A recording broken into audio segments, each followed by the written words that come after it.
మాట్లాడలేదు. ఎంఆర్ఓ గారు కూర్చిన తర్వాత కాకపోతే ఆయన కూడా ప్రశ్నించారు తప్ప ఏమి మేము ఆయన ఇబ్బంది పెట్టలేదు.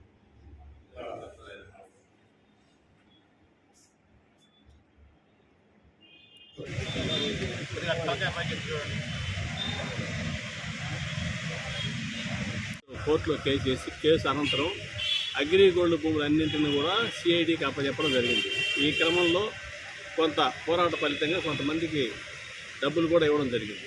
అయితే ఈ కేసు జరుగుతున్న క్రమంలో 10-15 సంవత్సరాలు జరిగిన తర్వాత వరికుంటపాడు మరియు కనిగిరి పరిసర ప్రాంతాల్లో అప్పటికే వేస్తున్న జామాయిల తోటల వేపుగా పెరగడం జరిగింది.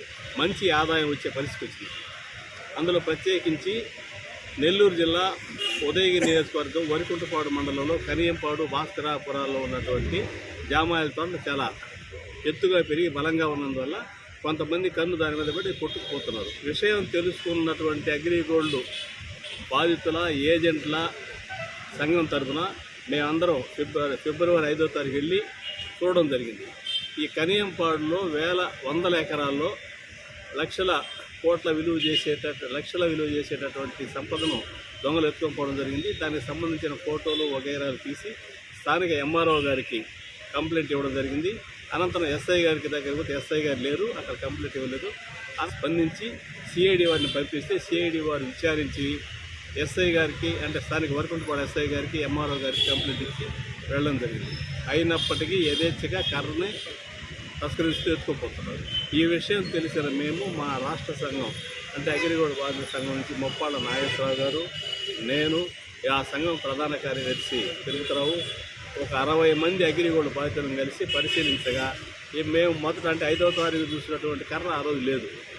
ఆ విషయాన్ని మళ్ళీ ఎంఆర్ఓ గారికి చెప్తే ఎంఆర్ఓ గారు నీళ్లు నమ్ముతూ వాస్తవాలు చెప్పకుండా ఏదేదో చెప్పడం జరిగింది.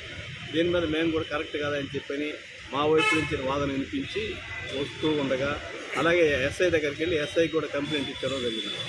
మేము అనంతరం వస్తూ ఉండగా మా వెనక వస్తున్నటువంటి నెల్లూరు జిల్లా సంబంధించిన అగ్రిగోల్డ్ బాధితులు వ్యాన్ ఆపి శ్రీకాంత్ యాదవ్ అనేటువంటి కుర్రవాడు మరి ఒక 20 మంది రామదాసు, సుబ్రహ్మణ్యం లాంటి వాళ్ళు పట్టుదా ఉన్నారు. ఈ విషయం తెలిసిన మేము మళ్ళీ వెనక్కి వచ్చేసి నివారించబోగా మా మీద కూడా రావడం, మమ్మల్ని కూడా బూతులు తిట్టడం, అలాగే మమ్మల్ని ఒత్తిడిలో తిరుపతిరావు గారిని కిందపడిపోవడం జరిగింది. ఈ పెనుగులాట జరిగే సమయంలో అక్కడికి వచ్చేటువంటి ఎస్ఐ గారు వారిని మమ్మల్ని నెడుతూ ఉన్నారు. తోపులాట జరిగింది.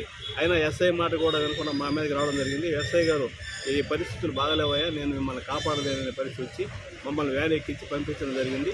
అనంతరం మేము కావలికి వచ్చి డిఎస్పీ గారి కోసం వెళ్ళగా వారు ఆ రోజు నిన్న సాయంత్రం లేరు. ఇప్పుడు వారికి ఈ మొత్తం అంశం మీద కూడా కంప్లైంట్ ఇచ్చేసి ఎవరైతే బాధితులు ఉన్నారో వాళ్ళని పట్టుకోవాలని, అలాగే ఏ సంబంధం లేనటువంటి శ్రీకాంత్ యాదవ్ ఎందుకు ఇందులో ప్రవేశిస్తున్నాడో, గుమ్మడికాయల దొంగలు ఎవర్రా అంటే ఎందుకు అతను భుజాలు తోడుకుంటున్నాడో కూడా పోలీసులు విచారించి వాస్తవాలు బయట తీసి అగ్రిగోల్డ్ ఆస్తులను కాపాడాలని, ఆ మేరకు పరిష్కారం కొరకు ముందుంటామని చెప్పి అలాగే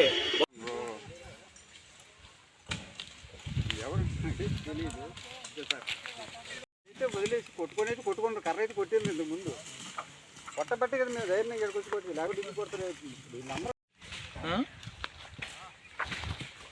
లేదు